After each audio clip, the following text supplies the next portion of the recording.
This is a test, just using my phone and the Obsbot Tail Air to see if we could stream. I heard you could stream, so we're streaming. I am using my Wi-Fi. So let me see if I could find the stream. So wasn't planning on it. I just heard you could stream with it, and I saw something else that was very interested. So before I buy that to go with this, I wanted to test it.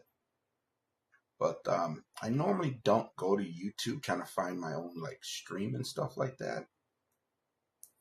I'm normally using software. Anything that would be like a chat or whatever would be in the software.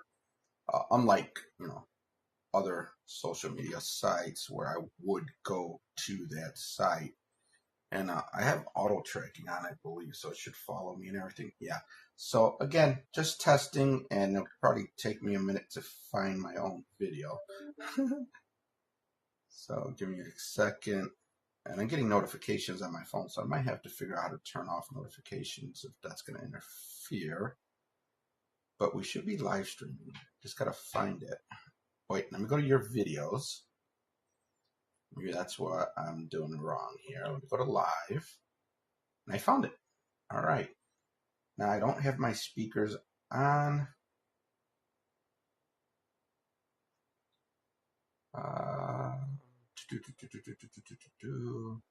I didn't actually go to the live stream. Where is it? View live stream. Is this it?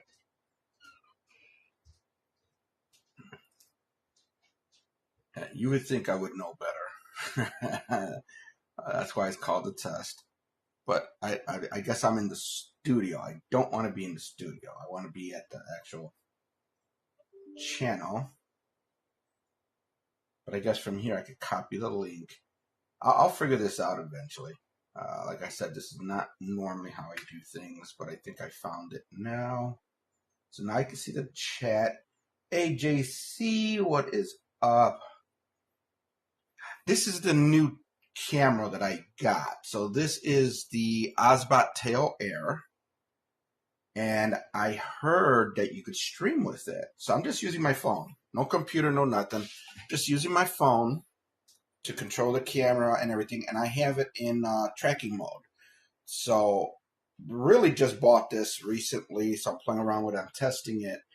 And I didn't even realize when I bought it that it could actually stream. So I'm a fan of certain cameras like the Mevo Start because of NDI, because you could stream with the camera just using your phone. I didn't realize that the Obsbot could also stream just using your phone. So this is just me controlling it. So it's some of the controls on there. And again, I normally like to use my software and everything. So I did buy the camera. I did get the NDI licensing, which was additional charge, but I'm all about NDI. And yeah, I know the lighting is bad and all that stuff because, like I said, I was just bored and I'm playing. That's what I do. So I decided to go live with this camera because I'm not going to say what it is, but there was something that I saw in the Obsbot store that really caught my interest. And because I'm going to be traveling soon to the Philippines, and I might want to, do some recording and streaming. I could do this with just recording. I don't have to stream, but it's the same thing. Before I buy more stuff, I need to test stuff. So the camera is flashing green, like a green light to me. I guess that lets me know I'm live or I'm recording, I'm streaming. And I also have a button here that says I can record. So you could actually probably do an ISO recording, like a direct recording and stream at the same time. So I'm playing, man. Crazy on this chat. The little heart is blocking some of your text. I'm loving this camera, dude. I am. And I'm trying to get an affiliate link for this. That way I could get a commission. People could get a discount and everything. I just applied for it because I did that with the Mevo cameras, and there was some kind of issue. I think they stopped that program or something. I can't remember what it was. So right now, the only affiliate I have is with like Ecamm, the software. But I found out they have like an affiliate with the camera too. So I'm trying to get that because trust me, I'm going to be promoting this camera. This camera is crazy cool. And I normally don't like the auto tracking, but having that feature, I mean the pan, tilt, zoom, the possibilities of auto tracking. Again, I'm going to the Philippines. I'm going to help a friend with an event. This might be my main camera pointing at like the presenter. And if they go walking around, I mean, to me, that would be cool that it like could follow him around because, you know, presenters like to move. And then I'll have my 3 Mevo starts, all 4 cameras on NDI, you know, pointing at like tables and other parts of the conference room or something like that. But the fact that I could, just like the Mevos, because again, the Mevos do this too, you link your account and you could just stream from this camera. And it'll use, if you're mobile, and that's my thing too, I like to be in the street, I like to be mobile. It could use your cellular data. So I could be in the street with this camera, walking around, and go live.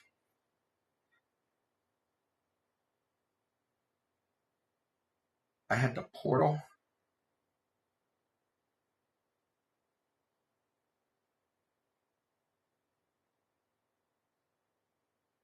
The portal.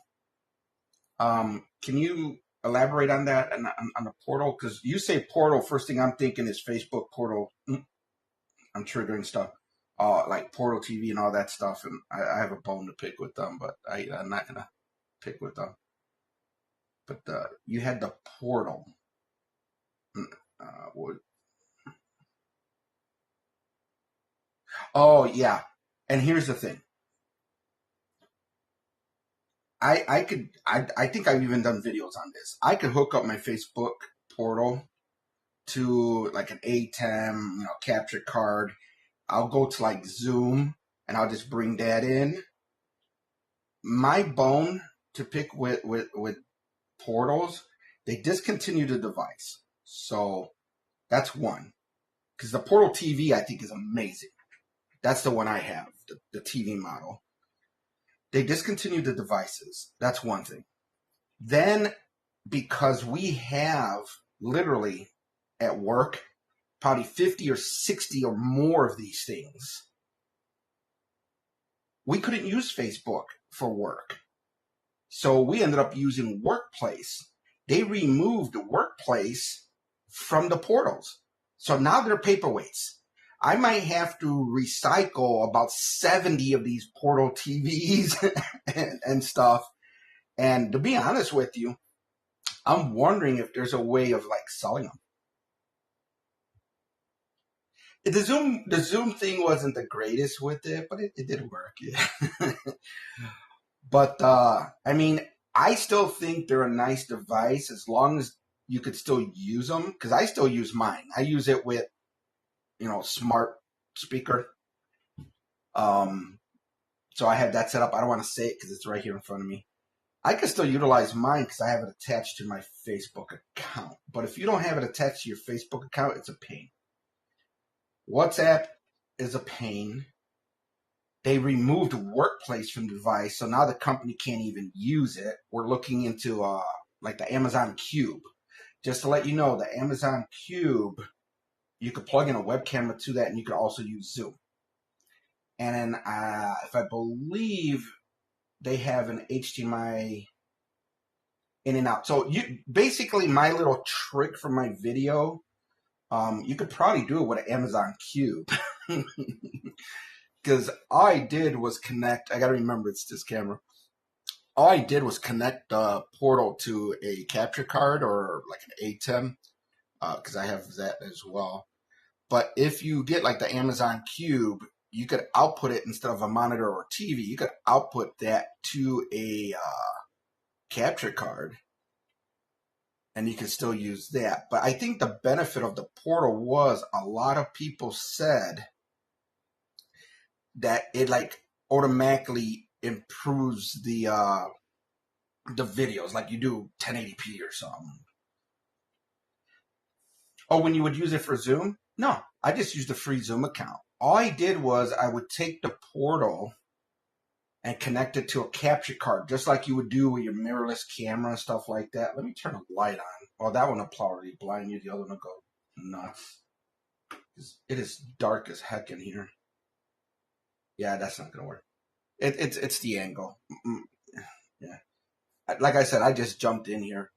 But basically, if you take the portal, because I wanted to bring it into like Ecamm, because me, I literally have like 9, no more now, 10 or 12 cameras connected to my computer, wirelessly and wired, for when I use the software. So what I did was, because I really liked the camera on the portal, what I did was I connected the portal instead of to a TV. I ran that cable to a capture card. Then I plugged that into my Mac. And then I brought it into the software as another camera. And then I did the tracking. So I was just like, I could track if I want. I just use this camera. And what I did was I would open it up into Zoom and like crop out the sides and stuff. That way it just looked like a camera. You didn't see like the zoom controls and stuff. But I like to mess around. I like to play. One of my upcoming videos, I'm going to give you a sneak because I'm in here. A lot of people I hear, they're like, oh, I need a camera switcher. Should I get an Ecamm? To me, an Ecamm Mini is not a camera switcher. It's a full function broadcast hardware device. So they're using stuff like Ecamm. That's interesting. The lighting changed. Did my stream die? They're using something like an Ecamm Mini, but they're also using Ecamm. So my whole thing is, if all you care about is pushing buttons, that's going to be one of my next videos. Get an HDMI switcher. Get an HDMI switcher. You can push all the buttons you want. Run all your cameras to an HDMI switcher, and then connect that output to a capture card and run that to your computer. I want to do the camera setup in my kitchen, though. I'm using the countertop version. It does have an output port. Oh, so you know what? I'm picturing this. If you're doing like a cooking, let's say you're doing a cooking show or something like that. Let's say you wanted to have a 2-3 camera shot, or if all you really need is the one. Again, I'm not thinking your full setup, but let's say you are using software, whether it's OBS, StreamYard, Ecamm, whatever. Me personally, because I like to make it as simple as possible, I have 3 Mevo Start cameras, and now I have the Obsbot. I like to use NDI, and Mevo now has a pro subscription that offers a lot. I haven't even like really touched into even a small portion. But one of the things it does is it lets you bring in other NDI devices. So just to give you an idea, if I open the Mevo Multicam app, not only can I bring in the 3 Mevo cameras, I could bring in the Obsbot Tail Air and use my phone to control everything. So I would use the Obsbot Tail Air as like my main camera to follow me all over the kitchen or whatever I'm doing. But if I need to show, like, let's say the top of the stove, I would just hit the screen on my phone or tablet or whatever you have next to you and just switch to the overhead over the stove. I mean, it's crazy how much you can do with certain cameras. That's why I like the Mevos and these Obsbots. This is my second Obsbot, but this is the brand new tail one. The other one I have is that little Obsbot Meet 4K, which is literally right here. Obsbot, I think, has real nice cameras. Using a countertop version. Yeah. So right now, you put this on a little stand on your countertop. That's it. The only thing I don't like, unless I'm just using it wrong, I don't see chat or anything on my phone. Now, I know with the Mevo Start, when I do the single camera and I stream from it, I can see the chat, I can see everything on my phone. I think I tried, and I got to test it again. I think I tried streaming with the Mevo in multicam, but I didn't see any chat. So my whole thing is I would prefer to have everything on the single device if I'm going that route. I don't want to do like what I'm doing now. So I'm streaming from my phone and Obsbot Air, but I see no chat. I don't see anything you type. I had to actually find this video, this live stream on my computer just to be able to read what you're doing. So I know it's a little bit of an ask. I know the Mevo Starts could do it with the single camera. I didn't notice it with the multi-camera. I'm going to have to test that. But I'm liking this. Now, I don't even know what quality I'm streaming at. Hopefully, it's at least 1080p. I'm going to check right now. Oh, I'm watching at 720. So I'm doing 1080p quality video. Or at least I could view it at 1080p. I don't know if I should be streaming at 1080p if I could view it at 1080p. What's interesting is when I set it to 1080p in YouTube, it looked like it shrunk my view. So I'll have to figure that out. But no, this camera's nice. And a thing I was just noticing is you could do presets too. So let me turn even though the tracking's cool, let me turn the tracking off. I think I can turn it off. Yeah. Oh, wait, I think I turned it off. Okay. So it should stop tracking me now, I believe. No, it's still tracking me. Yeah, I'm still new to the camera, so I'm trying to figure it out. Okay, I think I stopped it from tracking. You could do presets on this camera too. So, like, let's say I want this view. Oh, I moved it too fast. I gotta get used to it. So let's say I want this view to be a preset. I'm gonna hit that on my screen.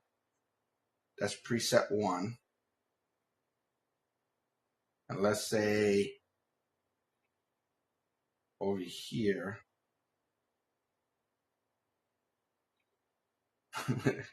it's not that big of a room. I'm gonna do preset 2.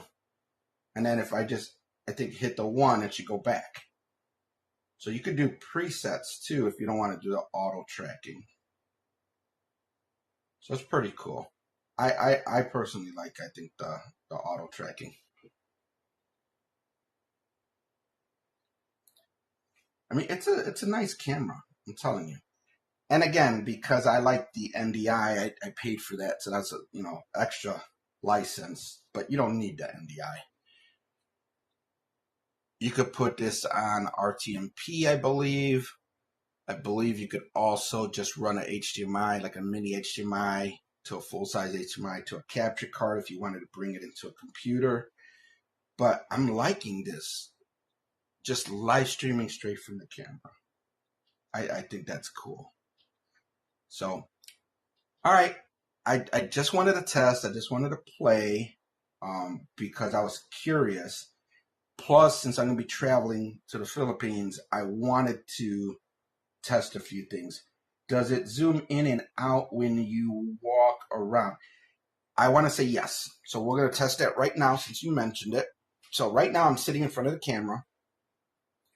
I wish I had better lighting, but if I start moving around, I believe it should follow me and zoom in and out. So we'll see. There is a slight delay, so I have to give it a few seconds to actually see it on the stream. And as soon as I do, I'll walk back. So you'll see the delay too. So it's following me. I'm not seeing it zoom in though. I thought it would. Maybe that's another settings or something that I have to look into. I thought I read somewhere that it would zoom in. It might be a settings. Let me see. Okay, I just tapped on my head to see if maybe that was like telling it to track my head or something. I don't know. We'll try again. But I might have to look into that. That's a good question. Because it would be interesting if I was like to stand up and I'm starting to walk out, if it would like zoom in. I wouldn't be surprised, but it might be an actual settings or something that I have to turn on or activate. But that's a good question. I'll look into it.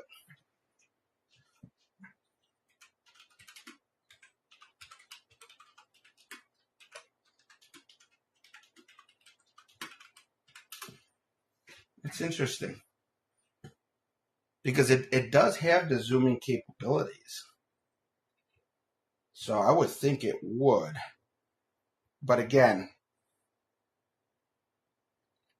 I have to figure out how to set all the controls. it's a lot to this camera. So we'll have to see. But that's a good question.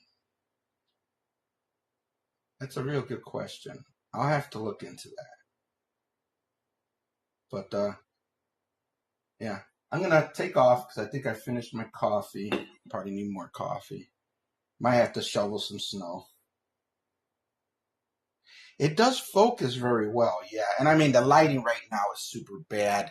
I adjusted the camera more for my studio lighting. That's why it looks so dark. So you do have those options, just like your mirrorless camera and some other cameras, where you could adjust the ISO and the white balance and those kind of things. So I have it adjusted for my studio lighting, which is off. But I'm having a little issue with one of my lights, so I don't want to try to turn it on. Every time I turn it on at first, it just flickers all crazy for a few seconds, sometimes even a minute, and then it stays on. So I have to make sure I turn that on way in advance before I go live. So I'm not going to mess with that. Plus the position of the camera. I just have it off to the side, plugged in, because I was charging the battery. I should be able to unplug it, but I don't want to take the chance. So I don't have it positioned. Normally, the positioning of my cameras would be like more straight off in front of me. And then you want to have your lights, like if you're thinking of a clock, they say think of like 10 and 2. So with this camera, it's not 10 and 2 because I don't have a light here and here. I have a light more at like 1 o'clock and nothing over here. And it's not even on. The light overhead, it's pretty much useless. So, all right, I'm gonna go ahead and see if I could stop this. I'm learning, so I have it recording locally. So I think I'm gonna hit this red button. Because if you look at this, let me see if you can see the screen a little bit. I'm trying to figure out the controls. I was watching a video real quick, and he started talking about streaming live, and I'm like, wait, let me try it. The portal you too far.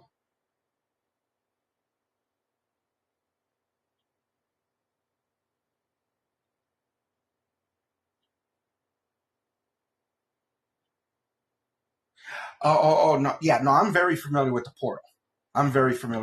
So I know exactly what you're talking about. Because we used to have if it's one person, if you stood up and you walked around, it legit followed you and like kept you in frame, like zoomed in and everything. If a second person walked in, then it would like zoom out and try to capture both of you if it could. So I'm pretty sure I know exactly what you're talking about. So I'm going to make note of that, and I'm going to play with the camera, and I'm going to test it, because that would be interesting. I don't see why it wouldn't. But it might just be a control thing.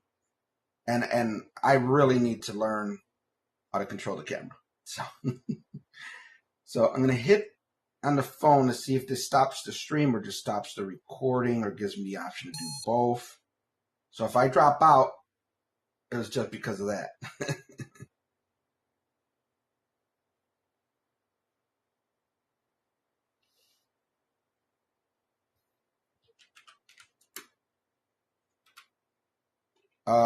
If I'm still streaming, yeah. I cannot switch to other cameras to the best of my knowledge, because this is just a live stream from the one camera. So I'm not using like my software. So I'm not using like Ecamm or something like that. If I was using my software, then I would be able to switch between like any of my, 10, 11 cameras. But this is the camera itself. Now, when I was talking about the Mevo app, which the app is free, the cameras are not. The subscription is not. But let's say I was streaming right now live, which I could do, with the Mevo app, with my Mevo cameras and the Obsbot. Then by just touching the screen, I could switch between all the cameras.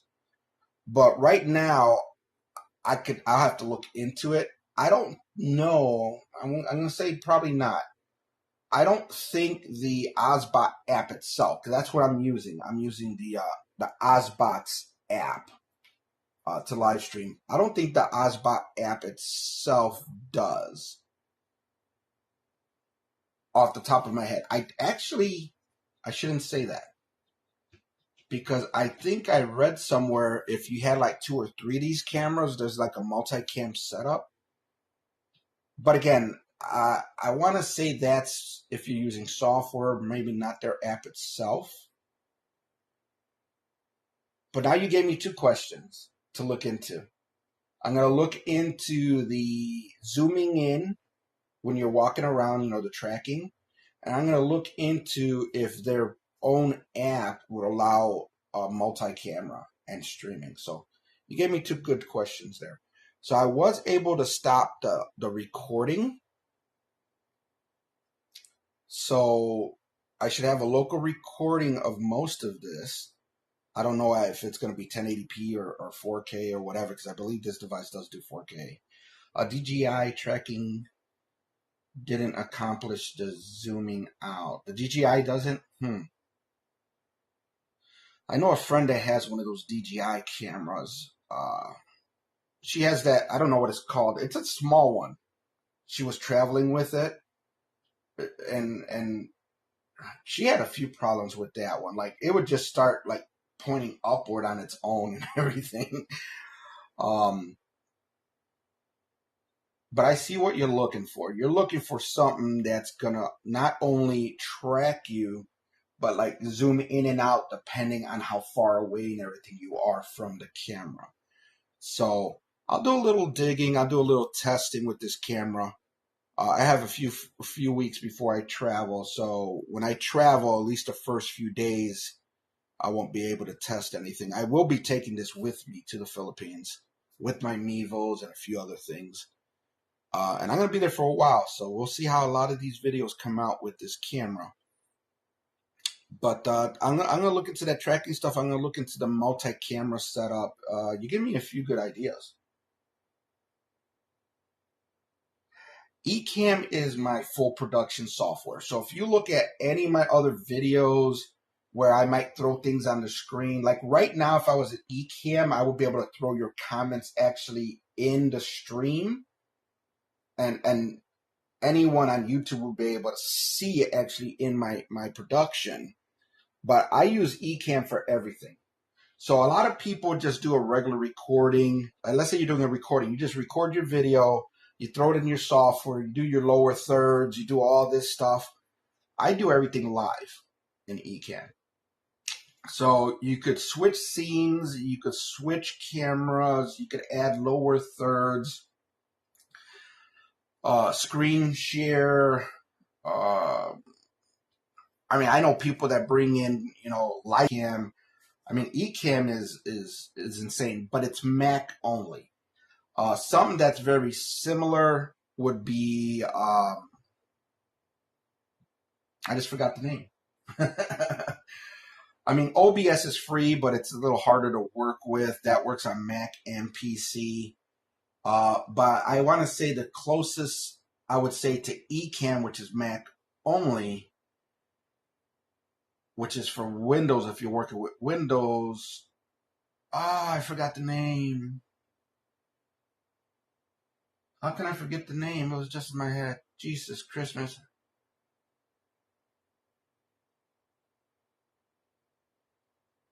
I'm drawing a blank. It's a huge company too. Wow. Osmo 5. Yeah, I'm not that familiar with the DJI cameras. I've played with a lot of different things. Like I got one of these Zoom Q8 something. Got the Obsbot Meet. I got 3 Mevo starts. I got a Logitech was it C922. I think I said it already. The Obsbot Meet, and I got the Obsbot Tail Air. I got the original Canon M50, which didn't really work that well because it doesn't have a clean HDMI. But with Ecamm using it with a USB cable, you get a clean HDMI. Got my Canon M50 Mark II. So I've been playing around with a lot of different cameras. But as far as small, portable, a lot of features, my go-to right now are the Mevos and the Obsbot. So I got 3 Mevo starts, I got the Obsbot Meet, and I got the Obsbot Tail Air now. So those are kind of like my go-to for small, compact cameras right now. I even bought a drone to mess with, but the drone is hard to stream. Unless you're streaming straight to YouTube. I could stream my drone like straight to YouTube. But I like to bring everything into Ecamm. I like to bring everything into my software, if possible. I can't get that one figured out very well yet. But I have talked to Ecamm, and they were going to look into a way to bring in an RTMP feed to their system. Ecamm, I don't know what the current rate is right now. There should be a link in my other videos if you want to check it out. It's affiliate link, I know. But it doesn't cost you anything extra. When I get a chance, I'll probably throw all the links in this video. I off the top of my head, I wouldn't be able to tell you. Because I think when I joined during one of their sales. I get a small little discount. And I use the Pro version because I want all the features. It's not cheap, but it's amazing, and they're always adding more and more stuff. I mean, it's insane. I think the owners, which are the coders, the twin brothers, I think they're going to be live on YouTube. You might want to look for the Ecamm channel on YouTube. They're going live, I think, this Thursday because they said they have some big news. So I'm thinking they're bringing something big to the software. I use a few phones. You can use an old phone. I think before it really messed up on me, I think I was even using like an iPhone 5. And what I like to do, again, I'm a fan of NDI. And let's say you have, multiple iPhones, even old ones laying around. What I do is I would get like the NDI app, the NDI HX camera app. I think that's like $20 or so.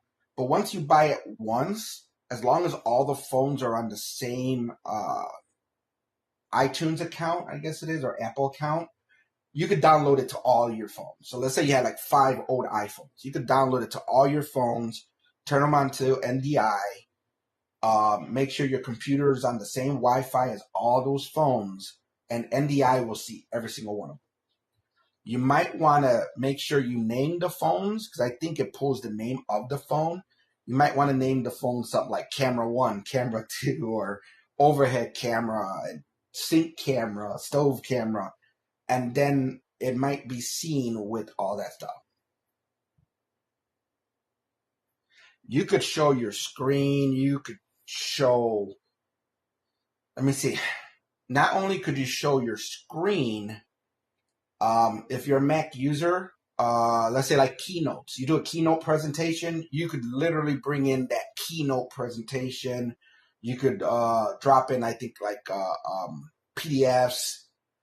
There's so much you could do with Ecamm. It's if I was to start doing videos on Ecamm with just a little bit that I know, it would be like a whole series.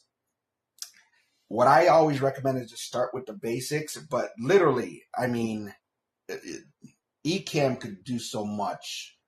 I have Wi-Fi security cameras, like a couple of them outside my house. There's a way I could bring those cameras into Ecamm. That's why sometimes I'll show, if you look at one of my other videos, it talks about multiple cameras or multi-cam setup. I could bring in like 16 different cameras. That's because I'm also bringing in like my security cameras and everything. I mean, it is so much. It's a subscription. It's a subscription. I do the pro version. And like I said, it's not cheap. It has a lot of features. It's amazing software. And one of the other things is they have an amazing, not saying you're into this, I'm not into it, but I'm still getting paid. They have an amazing affiliation, like affiliate program. I mean, you could go through all my videos. Other than saying this is the software I use and I put it in my description, I'm no salesman. And I always get at least 1 or 2 subscribers every year. So that helps offset the price of Ecamm. But the only way to actually get the price would be to go to their website. Now, they do sales sometimes. I think the big one is the Black Friday, which already passed, where you could get like, life subscription. I would always recommend the Pro. I know it's more expensive, but it's the best. You could get like a lifetime subscription with like 30-40% off for life. But I mean, Black Friday is gone, so that deal's gone. I think sometimes they might promote something. You have to like keep an eye on their channel. If someone's, I know a friend, I'm going to the Philippines, and I don't know if she has any deals coming up, but I think they're going to have like a deal where you get like 10-20% off for the first year. There's always so many different things. Is the router and bandwidth a factor? Depends on what you mean. When I talk about NDI, that does bring in your router and all that stuff into consideration. But what a lot of people don't understand when it comes to internet and routers and stuff, when you're working with NDI, we're not talking, you don't need internet. You don't need internet at all. I have like 4 or 5 routers in my house. My go-to network equipment is Unified, Ubiquity. I have a Unified Dream Router Pro, Unified Dream. Wait, I gotta say these right. I have a Unified Dream Machine Pro. I have a Unified Dream Router. I have their new Unified, I think it's called Express. What I would recommend is, especially in like your situation, you're in the kitchen and stuff like that. What I really like about Unified is, if depending on the size of your home and everything, you could add to it. So if, let's say for example, you just go straight to like Comcast cable, they give you 1 box. That might be strong enough for your whole house. You're fine. But let's say your kitchen just happens to be in like a dead spot. What's the first thing everyone does? They start getting like Xfinity Wi-Fi extenders and all this stuff. I'm not a fan. I'm not a fan. I have Xfinity cable, but I use unified devices. So I have like the router. If I need something in a different part of my house, like I need internet closer to my garage, my backyard, whatever, I get what's called an access point. Now, my house was pre-wired with cabling, so it's better. But if possible, let's say you would run a cable or have someone, I would pay someone to run a cable somewhere in that kitchen area if you need it, and then get what's called an access point. You connect that access point, and that gives you full speed like your regular Wi-Fi would be if you was like right by the router and everything. And that'll spread out the Wi-Fi. What people don't understand when it comes to devices talking to each other, that's your local network, not your outside network. The devices are faster, the communication's better. I mean, I run Wi-Fi cameras, multiple NDI cameras and everything. I have no problem with my network. Once you go to like streaming, that's different.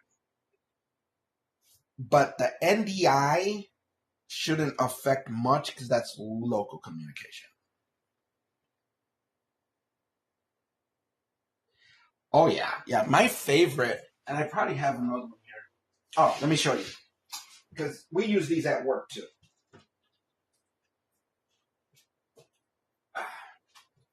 This one's an older model. This one's an older model. I guess I had tracking off. It didn't track me. I must have turned tracking off. All right, I got tracking on. This is an older model. This is the Dream. This is the Unified Dream Machine. So this is an older model. They still sell it. The Wi-Fi is the top part, and then you have here where you can plug things in. 1,000 square foot condo, single floor. Oh, again, no affiliation. I'm not trying to sell you stuff. Depending on what you have now, might be perfectly fine. Like let's say you got Comcast cable or whatever, as long as it's not something shared through the condo. If the condo's sharing your internet, like multiple units or whatever, I'm not familiar with condos, then I would get my own router. But that 1,000 square feet doesn't sound too big. I hate extenders. I would never use them. But this is everything right here. So you got your Wi-Fi, your cables here. You plug this in, you should be good to go. You plug in, let's say from Comcast or whatever, you plug that in here. You got your ports and everything. The one I like is their newer one. It's almost always sold out. Is the Unified Dream Router. And what I like about it is it's Wi-Fi 6. Again, I mess around with a lot of network and tech. The bottom two provide PoE. And just to give you an idea, PoE just means power over Ethernet. So, for example, this Obsbot tail air camera, you could get an adapter that you could just run a data cable from like the bottom ports that provide the power. Not only would that provide the network connection to the tail air, it would provide power to keep it charged and everything. So you don't need to have like an outlet anywhere. You just need to run that one cable straight to the camera and you're good to go. So it all depends on what you're trying to do. I'm actually going to probably be taking my router, not this one. This is one of the company ones, with me to the Philippines. So I'm going to be taking two routers. I'm going to be taking too much stuff to the Philippines. I need to think about what I'm taking. Yeah, access points. Now, access points are not just going to work with like Comcast or something like that. But just to give you an idea, this device will allow me to add switches access points, security cameras. But if you need a lot of security cameras, you're in a condo, you don't. I wouldn't recommend a small model like this. But let's say you start with this, and then you realize, well, you know what? I need more. I need a switch by a different part of the house or something. I would what you got a condo, you probably can't run cables to the condo, but you could add devices. So like, I have one network that has maybe 6 other devices to it. So I got 2 unified security cameras. I got 2 switches. I have 2 access points. So I have an access point upstairs. I have one, because I have a 2-story, about 28,000 square foot house, something like that. So I need internet even going outside to my garage and everything. So again, I'm not trying to sell anything, but I kind of geek out when we start talking about networks and stuff. But you might be perfectly fine, because 1,000 square feet, even the Comcast router, depending on which one you have, or Xfinity, if anything, and again, since I'm not using my software, I can't. Speed is a factor for streaming. You need to look at your upload. This is where a lot of people don't think about. So if you're going to try to stream in a real high quality, because there's a lot of people that are like, oh, I want to stream 4K and their internet speeds are horrible. That ain't going to work. Okay. I could stream 4K and I don't, because it stresses the computer more, stresses the software more. I'm good with 1080p. That's one thing. So the quality that you adjust your cameras to and everything will affect that stream. You need more internet, the higher the quality. You need more internet if you're going to do what some people do, which is multi-streaming. So let's say, like right now, I'm just streaming to YouTube. That's X amount of, bandwidth up.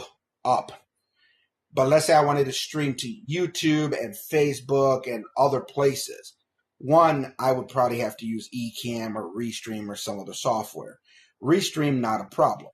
If you're using like Ecamm, you're providing all that power, all those resources. So you want to have a good computer. If you're into Mac, any M series, M1, M2, M3, no errors. I will never recommend an error. And you want to have, at a minimum, if you're not going to go crazy, 10 up. So do a speed test. If you got a few minutes, because I'm testing the crap out of it, go to Google or wherever, go open a browser, do speed test. It might be like the second or third one, Oakley something. Just run a speed test. It's going to tell you what your download and your upload is. 10 minimum, 20, 30, 40 is amazing. I don't know what Comcast did. They just bumped me up to like 200 and something up. So right now I got a gigabit down and like 200 and something up. So I'm not even worried about bandwidth anymore.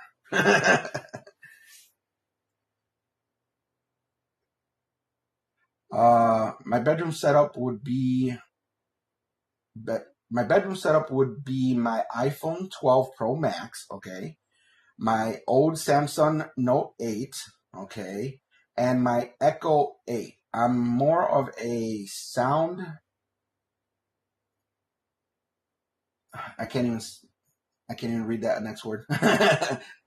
So I have all So I have all that figured out. So if you're using software, whether it's Ecamm, OBS, I can't believe I can't even remember what the other software is. They're huge. vMix. vMix is real nice software. It's also, I think, subscription. I think vMix, if you're using Windows, you could actually purchase it. But then, after a few years, you're not getting like the newer features and all that stuff if they come out with new stuff. But if you're using software, especially if you're like me, don't move around a lot, you do want to make sure you have good audio. So what's nice about the software, and I'm trying to slide this over for I can bring it into camera shot. I don't know if you can see this. With like Ecamm, Restream is a software that a lot of people would use for multi-streaming. It's not that expensive. You could use it to stream, but it's kind of basic and it's web-based, so it doesn't take a lot of resources from your computer. But with Restream, you could like do a live stream and you could send it to like Facebook, YouTube, I mean, multiple locations. And they do all the heavy lifting. It doesn't take a lot of your bandwidth and stuff. There's so much out there. It's insane. But something like the software I use, the Ecamm, not only do I bring in multiple devices, multiple cameras, screenshots, all that stuff, I don't, like right now, this microphone is the Obsbot Tail Air. Normally, I'll be using this, my Shure MV7. I'll plug this straight into the camera, to the computer. In Ecamm, you can select the microphone and you're done. If you like wireless, because you did mention kitchen and stuff, you can get like those wireless Macs. The software, you could pick the microphone. I actually have about 5 or 6 microphones I play around with. My favorite now is just the headset because I like the cans. But I mean, there's so much. There's so much when it comes to the stuff. You can start simple. You can get crazy. You get about 189 to 210 speed tests, which is the second number because the upload is the one you want to concern yourself with. Because if that 189, 210 says download, that's not the big, upload 14 meg, because you wrote GB, that's gigabit. That's insane speed. if you're saying you're getting about 189 to 210 down and 14 up, that should be fine. What I would avoid is 4K and multi-stream.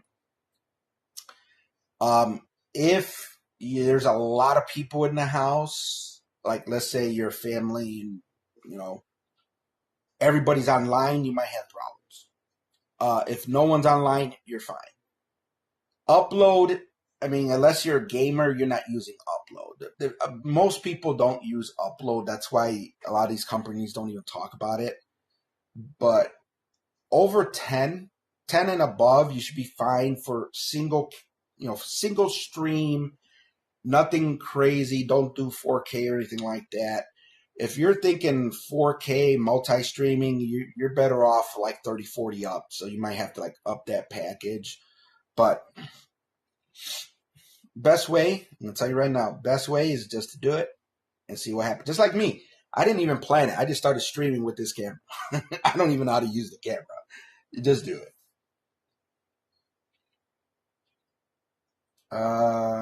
My sound is part of the content making show.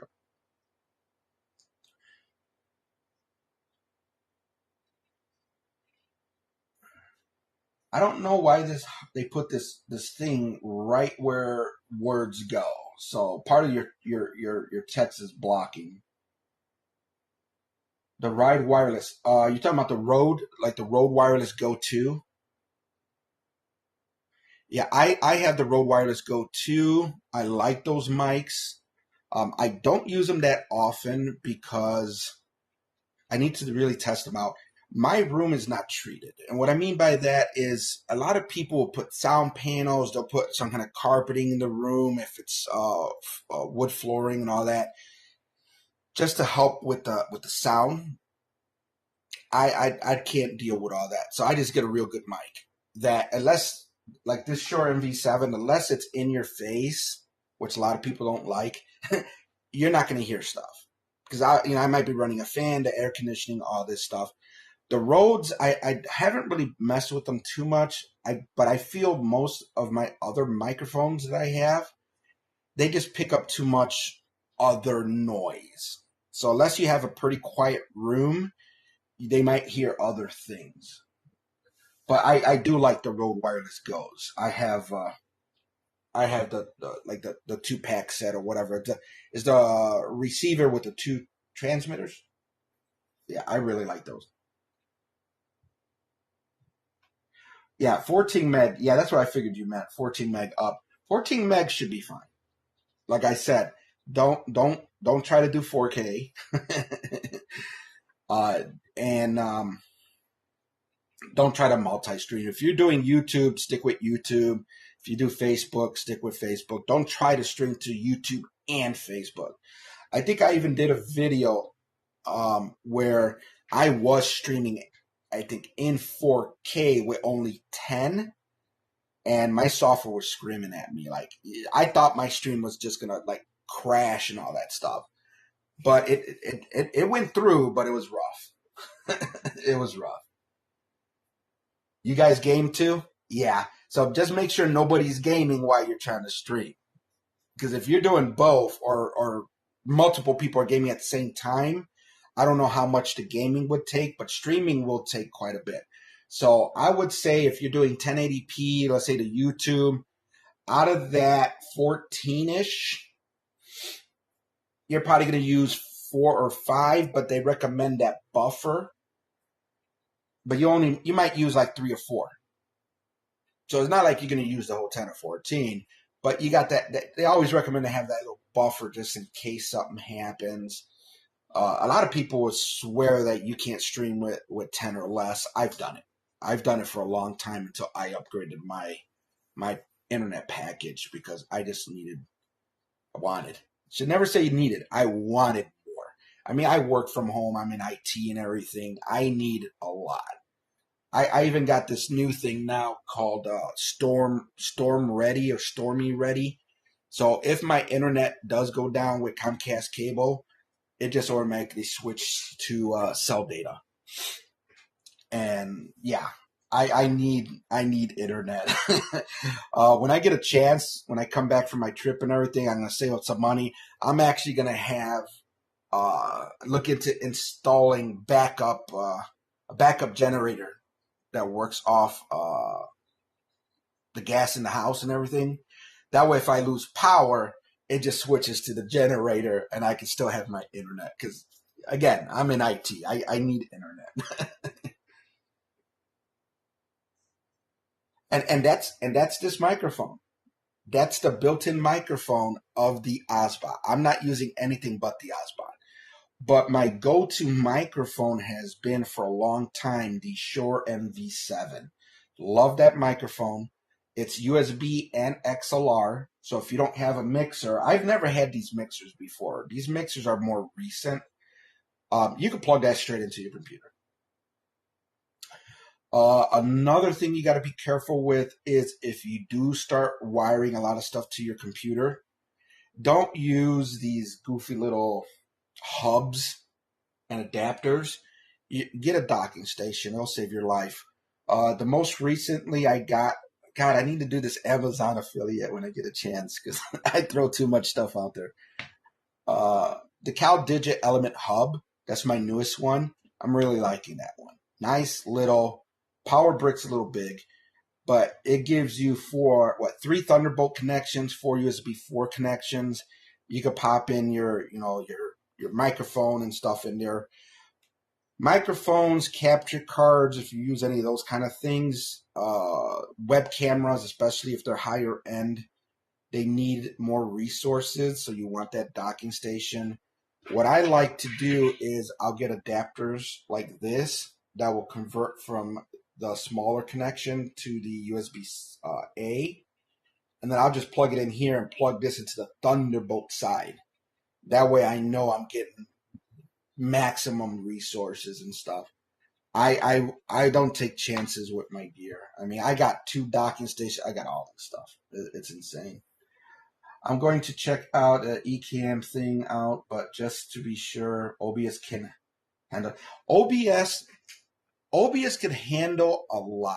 There's actually stuff OBS could probably do that these other softwares cannot. The thing to keep in mind with OBS, yes, it's free, which is great. It's amazing.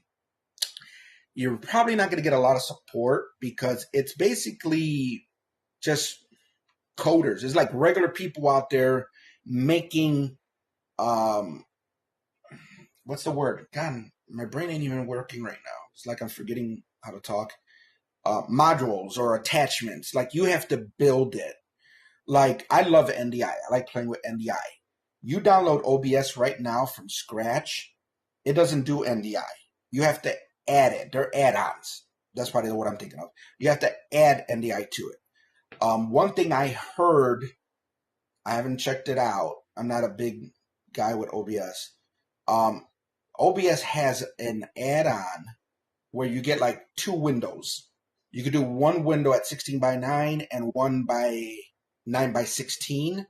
That way, if you're going to multi-stream, let's say like to YouTube and Instagram, I think it's called Instagram, you could do both.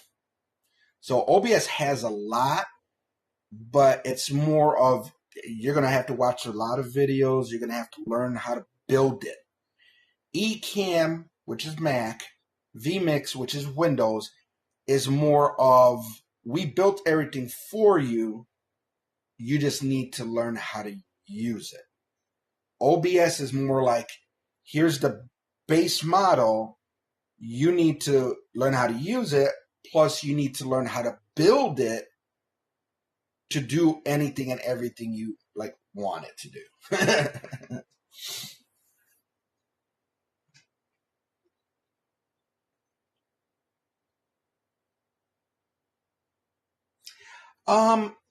I don't know if they have it at Best Buy. You got to be careful because some of these Obsbot cameras look similar. You don't want the Obsbot. If you're looking for this one that I'm using, you don't want the Obsbot tail. You don't want the Obsbot. What's the other one called? I can't even remember all the names. You want to make sure it has that exact name, Obsbot Tail Air. It's probably the biggest model they have, which isn't saying much because it's not that big, literally. I did an unboxing video. It comes with a case and everything. So I mean, this is the actual case that it came in. So I love the fact that it came in a case, for one. And when you open up the case, they're falling out. It just fits right in there. And I know the lighting's bad in here. Let me see if this helps out at least a little bit. I don't know if you can see that. Like I said, I wasn't planning on going live. And then it's got a couple adapters. So you got like a USB-C to USB-A. And then this one I thought was interesting because it's the USB-C, but then it comes out with 2 USBs. And then it's got the regular power cable, but it came with a case and everything. So you could see the case compared to my hand. The case isn't that big. And then I'm just going to, when I travel, I'm just going to throw it in the case and throw it in my carry-on, and I'm off. So, I mean, and then now you could see behind me, you see that little ring, like that light ring with the white body? That's my actual router. That's the Unified Dream router. So it's a newer version of this, which is even cheaper and has some more features. So,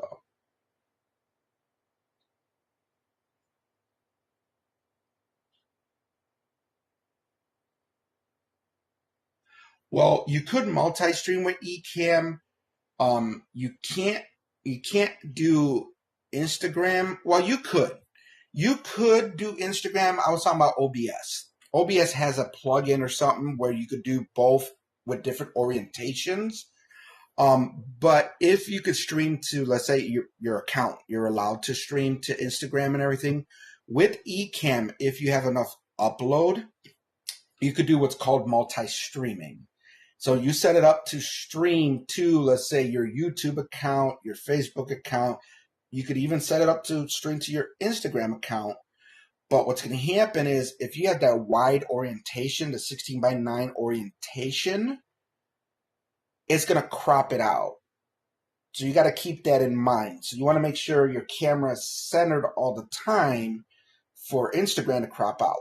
But let's say you only going to stream to Instagram and you want it that 9:16.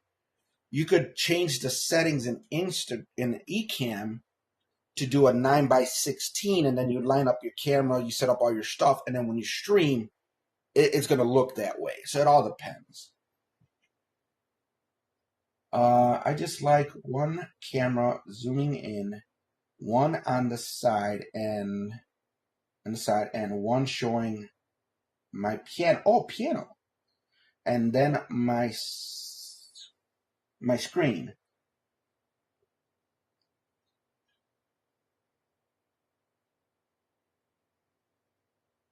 Switcher things. You're probably thinking like the Ecamm. Ecamm is one of those mechanical switchers. There's a lot to learn with that one.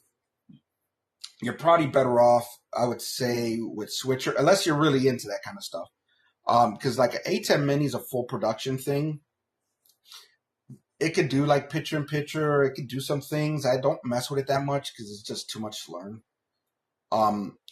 I wouldn't probably look into like a hardware switcher. You're going to want software. So there's different software, all depending what you like. There's web-based software like StreamYard. I know a lot of people that recommend StreamYard. You could even use Restream. That's browser-based software. If you want an actual like application you download, you got OBS, which is Mac and PC, Windows. You got vMix, which is Windows. You got Ecamm, which is Mac. Some of them are going to be subscription based. Some of them you could download. We have people in our community, in the Ecamm fan community, that are musicians and everything. And they use Mac, they use Ecamm. They do a lot. Me, I'm more straightforward, face cam type stuff. They do a lot. They got mixers and everything. So like this mixer I have here, if I'm not mistaken, this one's the Rodecaster Duo. It's got inputs where I think if you have one of those pianos with a cable, you could plug in the piano to the mixer and everything, and you could. I mean, there's so much. There's so much. But one of the things I would recommend would be whatever software you go with, but I would probably recommend software. If it's something like OBS, Ecamm and stuff, you get something called a Stream Deck. That way you could just push a button and change things real quick. You don't have to use your mouse and do all this stuff. I mean, it's so much. It's so much. You're talking about the router. The router I would recommend, unless you need something crazy, if you need one, is the Unify.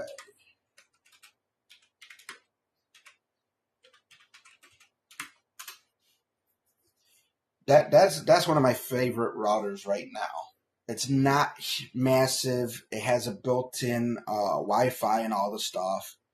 Let me see if I can explain this. You have consumer grade equipment, then you have like company grade. You got consumer and corporate. To me, Unified is kind of like in that middle. They lean towards more of like a corporate type on a lot of their equipment setup, but their pricing and everything, and they sell to the public, so they're trying to push to consumers. So I find them an interesting line for networking and everything because they offer so much. Some of the stuff is weird and crazy. But they tend to give you more control. I mean, like I have an app. Right now on my phone, I could bring up any of my 4 networks. I could see who's on there. I could block stuff. You could even probably set it up where, for example, you only want the Wi-Fi to be on between certain hours. That way, if you got kids, hey, guess what? Internet just turned off. Kids go to bed. I mean, when you just have your internet service provider's router, you don't have that much control. But you also don't want to use corporate devices because sometimes that's just way too much control. Unified is, to me, the perfect middle. StreamYard, Restream are browser-based. OBS is software that would work on either. vMix is Windows. Ecamm is Mac. And I mean, it all depends on what you're more comfortable with. Ecamm, I believe, is 100% subscription. vMix, if you have a Windows computer, it's either or. They have a purchase price one, and they have a subscription. StreamYard, I want to say, is subscription. Restream might have a free tier. Some of them might have like a free tier with limited options.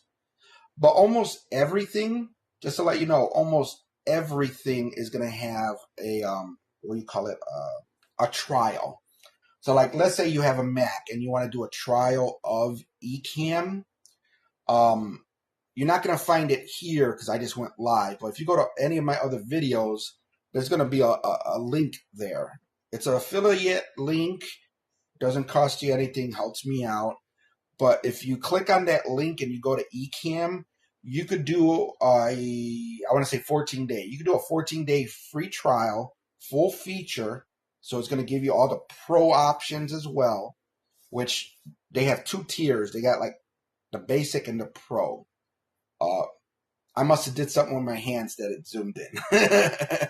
You got to be careful with this camera. It just zoomed in crazy on me. I don't know how to unzoom it. Is it? All right, now it just zoomed in crazy on me. You got to watch the hand movements. Maybe I did this.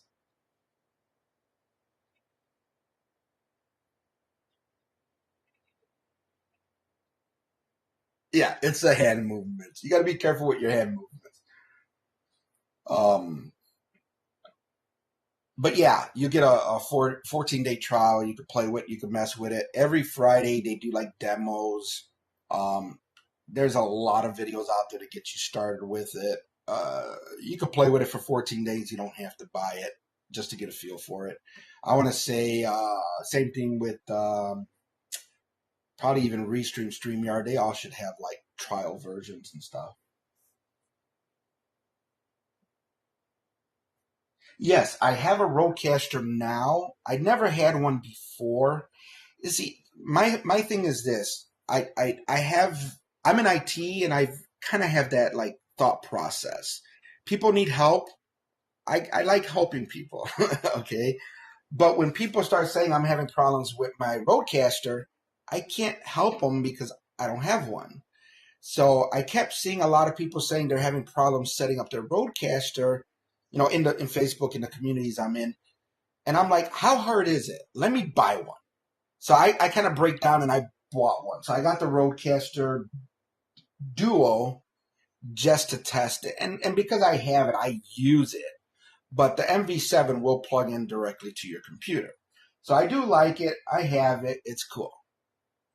Then they came out with the Streamer X, and for Black Friday, it also came with the headphones for free. So I also have the Streamer X, which I haven't played with that much, but I need to because that one, I think they're trying to go towards gamers because the Streamer X, the Rode Streamer X will allow you to bring in video and audio.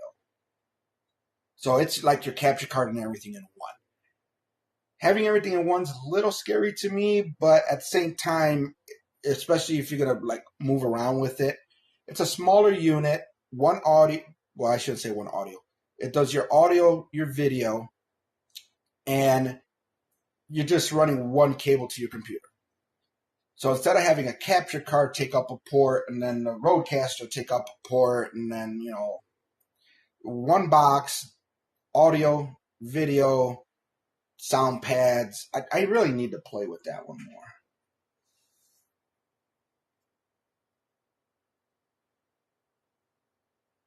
Oh, you're talking about the Obsbot. It's already got it. Unless you turn it off, you put up certain hand gestures, it does it. So I think there's a way of turning that feature off. But that's like built. These cameras are crazy. I'm telling you.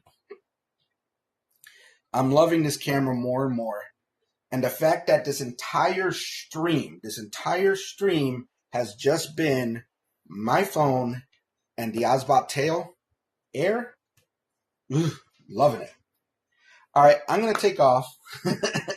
It's been cool. Does it do 360? No. See, you're giving me questions. That's why I'm still here. No. My understanding is if you want that 360 degrees, there's another device. You have to buy, it's one of the accessories. I believe they have another device that you sit the camera on top of it. And that will rotate it like completely around, 360 around. I just read about that. I think it was yesterday, so I didn't look into that. I would have to look at the specs to see what the limit is, but if I'm not mistaken, it does not do 360 on its own. You would have to get this accessory attachment that you could pop it into. And because most people are probably not going to watch this entire video, I'm going to let you know what I'm going to purchase. I found out from their website, they have a harness where you could take the Obsbot Tail Air and mount it. Literally, like, mount it on my chest. And if I could live stream with my phone, other than not being able to see chat, which is the part that bothers me, I could record, I could live stream with this thing just hanging from my chest. I want it so bad, but it's like, if I can't see chat, I mean, will I be able to leave the app? That would be the question. I have to test it. Would I be able to leave the app and, let's say, open up YouTube on my phone and go to my own channel and turn the volume off or whatever I need to do for I could actually see the chat? But I mean, I'll be able to do a live stream, but I won't be able to communicate with anyone because I'll have this like harness on with the camera. I'm gonna buy it. I don't know what I'm thinking about. I'm gonna buy it.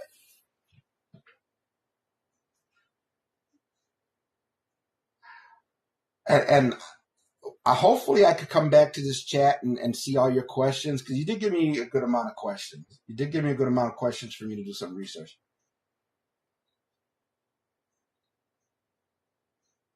There's always a delay, so you got to be careful with that.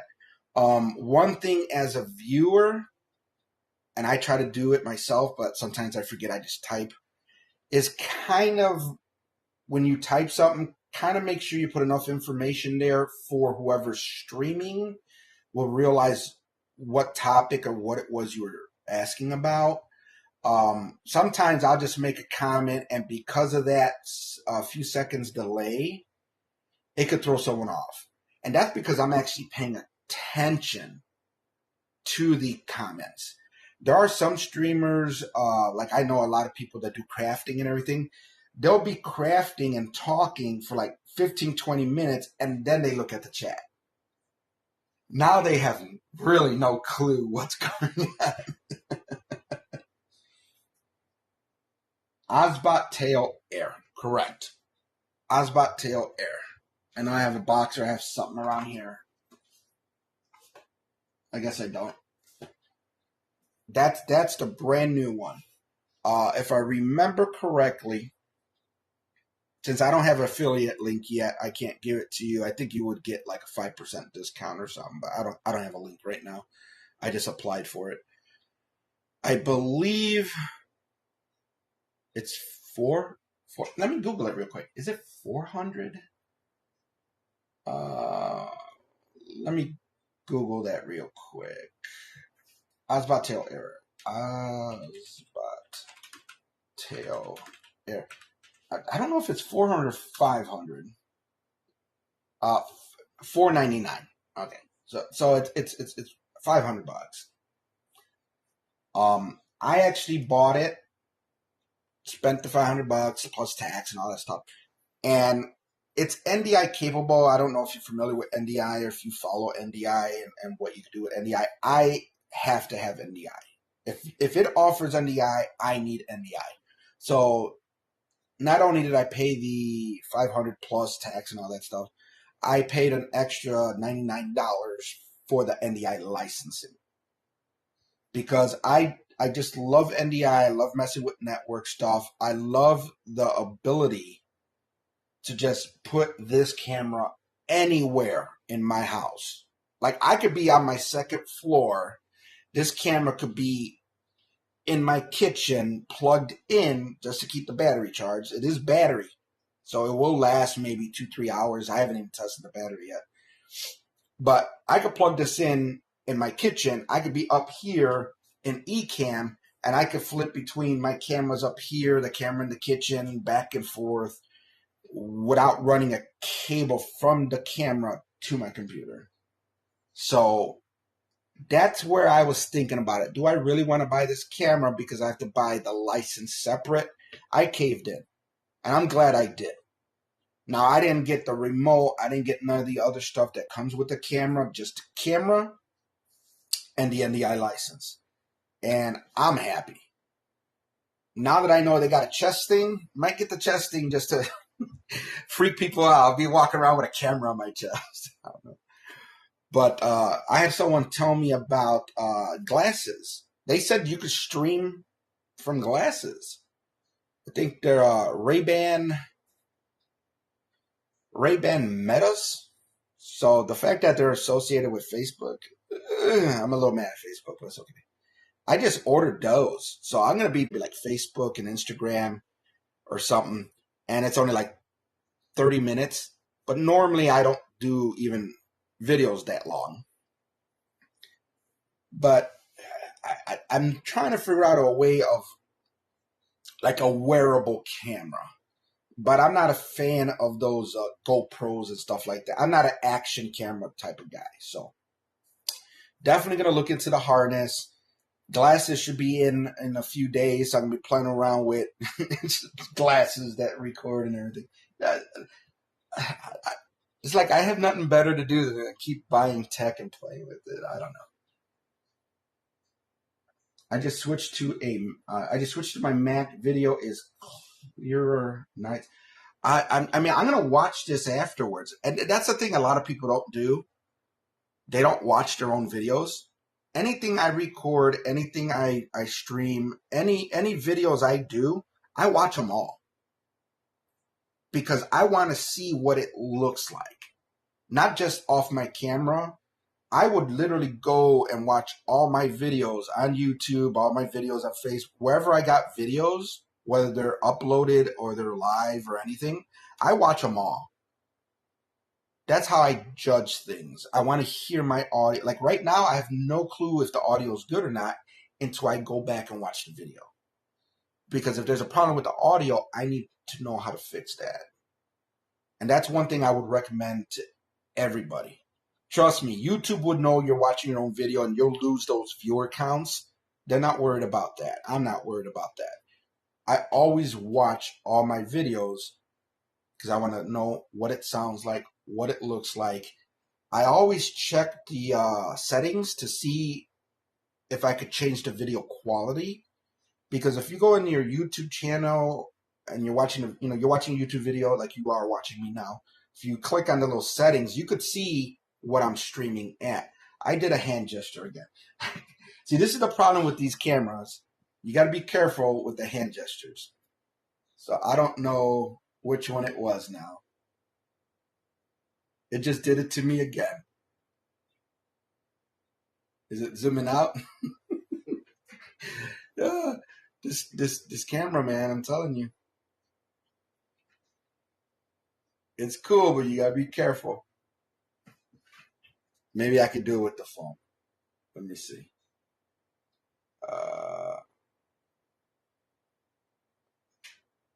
It zoomed in. Where's the zooming out button?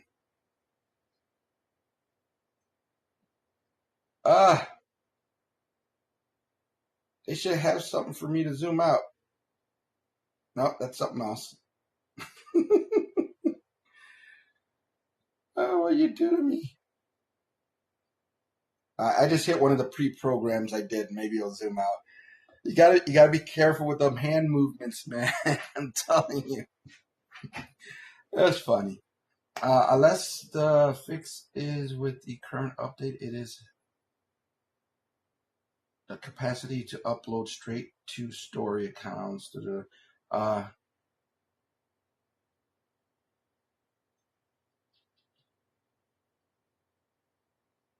you have to download. Well, I think they have two different models. They have the original and they have the second generation. On their website, the second generation model, it actually says you should be able to like live stream. I'm assuming like I'm doing now, but it's like a 30-minute limit. But I'll test it. I'll check it out. I I got it from Amazon, so if it doesn't do what I want it to do, gone.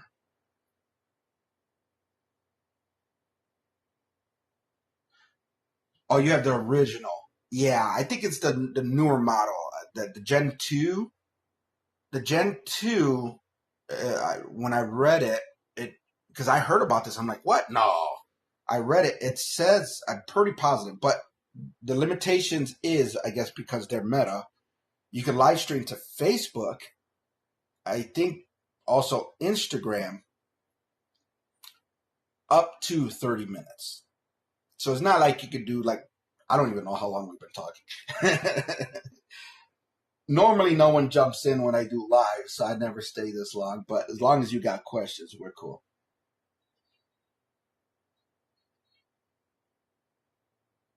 Yeah, so I never really paid that much attention to it, but I think it says you can take pictures. Um, they got built-in microphones and speakers, so you can probably listen to music and stuff. I mean, I don't know. I'll find out when I get them. But the part that I saw that interested me was the streaming, uh, especially since I'm gonna be flying out internationally soon. I want to stream a lot. So I might do a lot of live streaming, like me going to the airport, I'm flying business class because I've never flown international, so I splurge. I'm flying business class. So not only am I going to want to probably live stream, let's say going to the airport, me at the airport, certain parts, me going to the lounges and checking out the food and eating and all that stuff. Um, Business class on the airplane. I know there's a lot of people that do these airplane travel videos, but I don't. I'm not interested in the amenities and all the stuff of the airplane and the trip. I'm interested in testing mobile streaming. So I'm gonna be streaming some stuff from the plane. When I get to the Philippines, when I get to Boracay, the event at Boracay, I'm gonna be doing. I didn't even tell my friend yet. I'm gonna be taking my dash cam off my camera in case she wants to put it in her car. That way we can have like B-roll of us driving around in the Philippines. I mean, there's so much stuff going around in my head. I just don't know what I'm gonna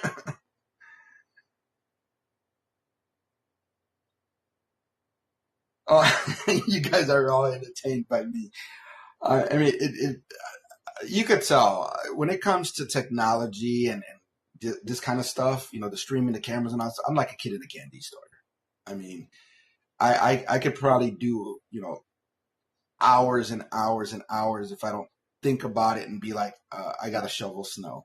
I mean, we got hit with a storm. I should probably be shoveling snow and not testing gear, but it is what it is. There's a lot out there, man. What I would recommend before I leave, this is going to be my recommendation. Plan everything out. Think, think, think of everything. Write everything down. Plan everything out. You want, if you're going to do like with a computer and everything, you're going to want a good computer. If you're using Mac, anything with an M1, M2, M3, no error. Think of like the whole, think of it in a general sense and then get detailed. Because I know so many people that will just start buying all these cameras and they're like, well, I don't have enough ports. You don't need to wire every single camera to your computer. So think of what it is you want to do. Have an idea, if you're doing multiple cameras, how many cameras, where you want these cameras to go.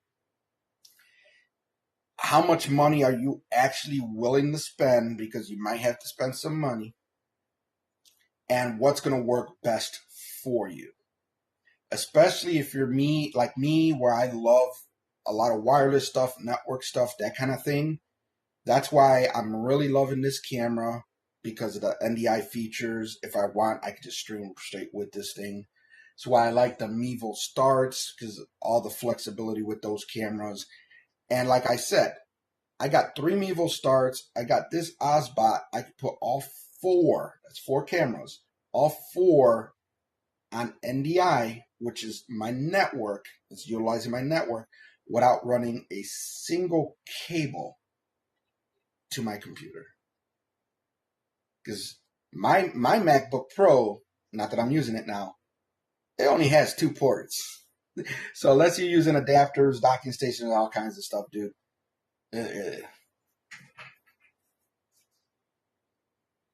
It's literally how you view my show. I'm losing track here.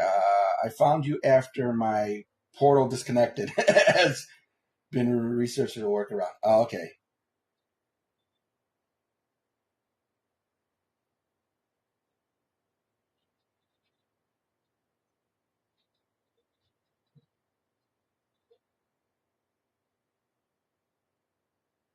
Yeah. And I mean, I see a lot of people that'll be like, well, I only have 2 ports. I only have 5 ports. I don't have enough ports. How am I going to connect all this stuff? Not everything needs to be connected. Don't use these dividers and splitters and all this stuff. Get name brand docking stations. The CalDigit Element Hub, right now, I'm loving it. It's my cheapest docking station. And when I say cheapest compared to the other one, because I have 2. I have the CalDigit, that TS. I can never remember the names. It's like a CalDigit TS3 Plus. So that has like HDMI, display, USB, USB-C. It's got like all this stuff, data. And then I have the CalDigit Element Hub, which to me is nice, because you have your Thunderbolt 4 ports with your USB 4 ports. And I mean, when you don't have enough ports, you need to add ports, add them properly. That's what you have to do, dude.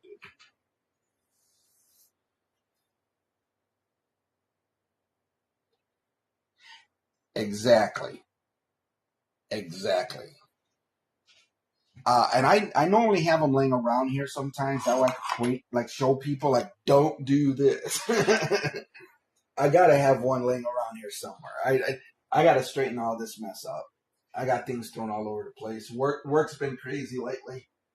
Um, but yeah, when you look in like Amazon or anything, you'll have like these little, perfect example. This one I like because it's single. All it's doing is converting the connection. But people will get these where it's a single connection, but then this is bigger, and it'll have like 3 or 4 USBs. I'll have HDMIs. I'll have like memory cards. What they're not understanding is you're sharing all those resources. They're being divided between all those little ports. You can't do that with a high-end camera. You can't do that with, like your Stream Decks and your Roadcasters and your webcams, because those devices need a lot of resources. And when you use an adapter that's not a single connection, but like multiple connections, you're dividing all that up. And I think that's where a lot of people don't understand. When you're using splitters, that's the best word I'm going to use right now. When you're using splitters, you're dividing that up. Internet. The more people on the same internet, not the name and everything, but network. So the more people connected to your home network, that's being shared. So you're not going to get that full download, upload if everybody's on the internet. So much about these devices and things that we do is sharing resources, is sharing bandwidth. So you got to be careful. I like these because, like, on my docking station, it's got 3 Thunderbolt ports. That's the most power you're going to get.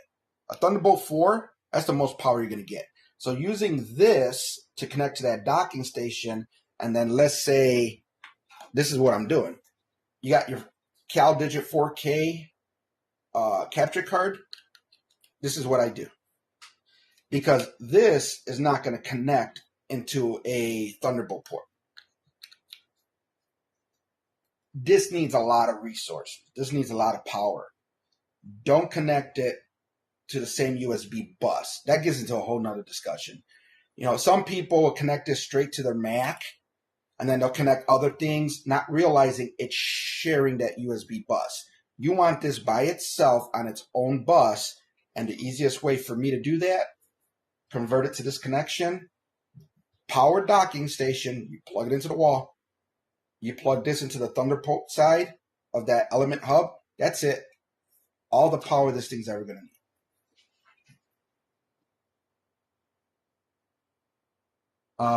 My Apollo twin is Thunderbolt 3, so I'm good. As long as it's something that I want to say the key thing is as long as it's something that you plug in, because it gets its own power, it's not using like all the power and resources from the computer, then you should be good. You should be good. I'm just not familiar with the name Apollo. I Google everything. Like when I'm on Facebook and people start talking about these certain things, like can I use this? Can do I have to Google the devices they're talking about because there's so much stuff out there. I have, so just to let you know, and if I was on Ecamm right now, I'll just do my drop-down camera so you could see it. Camera went nuts. I'm over here. Well, now you can see my drop-down camera. I guess by putting something up, the camera must have triggered. Huh. I must have did something to trigger the camera. Yeah, let me hit that preset. I'm lucky I did these presets to bring it back to me. But I have the Rodecaster plugged into my CalDigit Element hub. I have one of these setups also plugged into the CalDigit on the Thunderbolt side for my main camera. My main camera is a Canon M50 Mark II with a 16mm Sigma lens. And then I have another cable that's just going to like a conference camera. So right now I have 3 cables connected to it on the higher end side. And then I just have another cable for charging my phone. So yeah, it's a nice hub. I haven't run into any problems that I could remember with that hub, so it's real cool. But yeah, I've heard people say, oh, you have to plug the Rodecaster directly into the computer. Why? I think they're misunderstanding the whole process, the point of don't use splitters. You could plug it straight to your computer if you have a port, but if not, you get that power docking station. I think you said you have an Apollo. I'm assuming that's a power docking station. Plug it into the Apollo. Here's where you might run into problems, and you got to research that device, is the USB side of it. Thunderbolt side, if it's got Thunderbolt connections, all those Thunderbolts, my understanding, I'm not a pro, but my understanding is if you're connecting on a Thunderbolt side, like the actual dock has Thunderbolt out that you're connecting to, that's a single bus. You're not going to have a problem. But if you're connecting on, let's say, a USB A or USB C or something like that, you have to be careful. Read the documentation, see how many like buses that has, USB buses, and see which ports are on the same bus. You want to avoid those ports. If that's information you can't really find, the other thing you could do is, let's say you have a camera plugged in and it freezes a lot, it stutters. Kind of play like musical chairs. Unplug it from that port, plug it into a different port. You kind of have to figure out which ports on that docking station are not like sharing resources. Because even the docking station itself, some of those ports do share, depending on the model, they do share resources.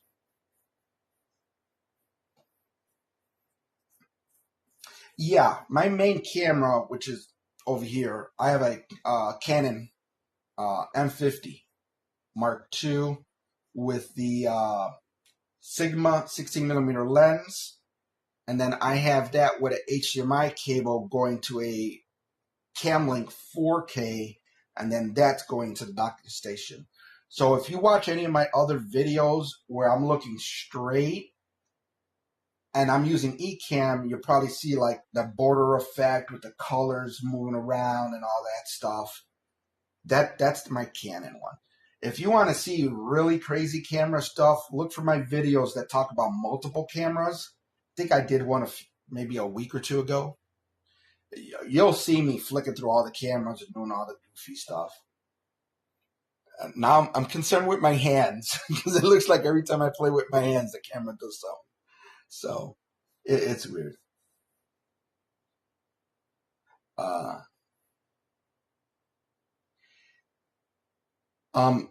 You just got to be aware. You got to be aware of the USB bus, or what they call the buses, even on the computers. Like if you look, like I have a Mac Mini.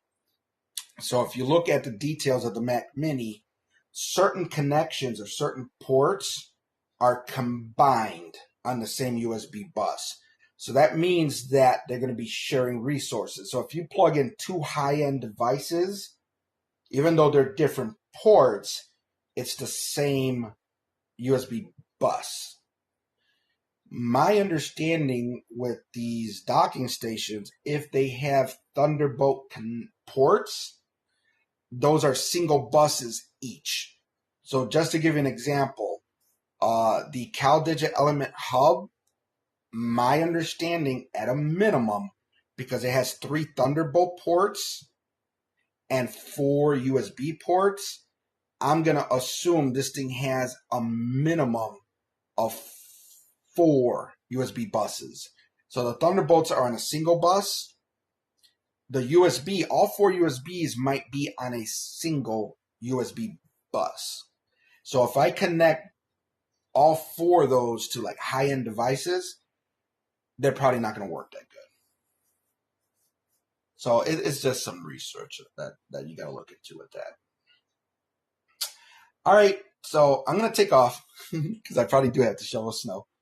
Been fun. Love all the questions and comments. This is one of the reasons why I don't go, if you notice, I don't go live a lot, is because it without interaction is like I'm talking to myself. So I love the interaction. We kept it going for way longer than I ever would have, but that's cool. You were asking me questions. I'm trying to answer your questions. This is the whole point, I feel, of live. The fact that I don't normally get interaction because I don't schedule, I just do. I probably need to start scheduling. I got to learn how to schedule. Yeah. So at this point, I just need to start scheduling them and doing them. That way I could get questions and feedback. And, this was fun. Just saying, this was fun. All the talking and everything. I just need to start doing more lives. That way I can answer questions. But I also need to learn how to schedule them. That way people know I'm going live. So, been cool. Catch you around.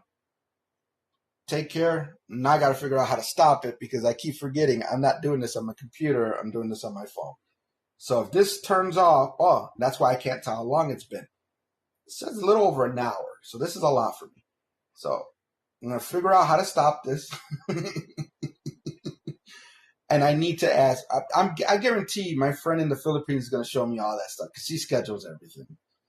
But I need to learn how to schedule and just do like a weekly live. That way people could chat and I could help them with stuff. So I'm going to hit the stop button and we're going to see if this actually stops. I've had issues with stuff like this where I'll stop the stream on the device, but YouTube is still streaming. So we're going to find out. I'm going to hit the button now.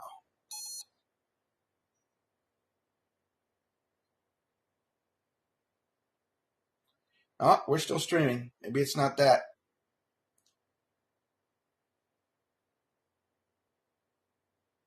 I think we're still streaming. Now I got to figure out how to stop streaming.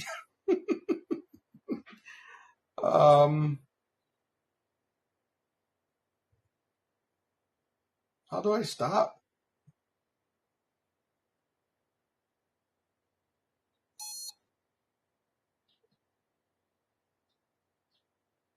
That's not it.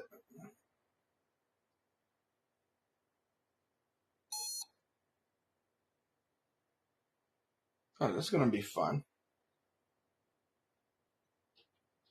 That's the record button. That's not doing nothing. What's this button? Oh, this is confusing. I can't figure out how to stop streaming. Starting wasn't that bad. Stopping, no clue. Huh. That's interesting.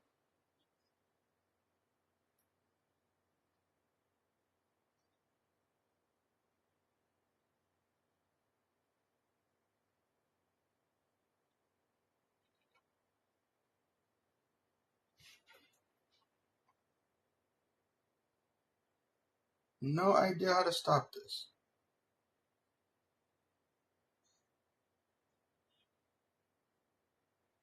If I hit this, that's going to be the AI. Huh.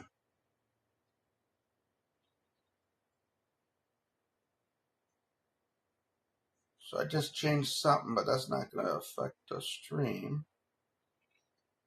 Probably should have Googled how to stop the stream when I started the stream.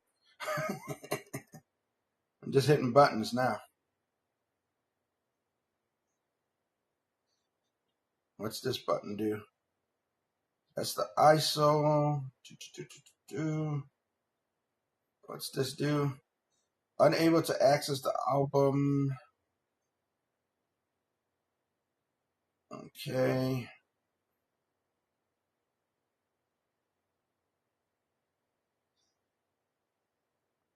Wow. I cannot figure out how to stop the stream. All right, so I'm going to probably have to Google how they do this. But in the meantime, I'm going to go into the studio and end the stream that way. All right. The stream current bit rate of 2026 is lower than the recommended. Interesting. So what's the recommended? Oh, and I can see the chat in the studio. So I could just do this from the studio. Okay. I'm learning. I'm learning. So I'm going to end the stream from the studio because I can't figure out how to do it from the Obsbot. Okay.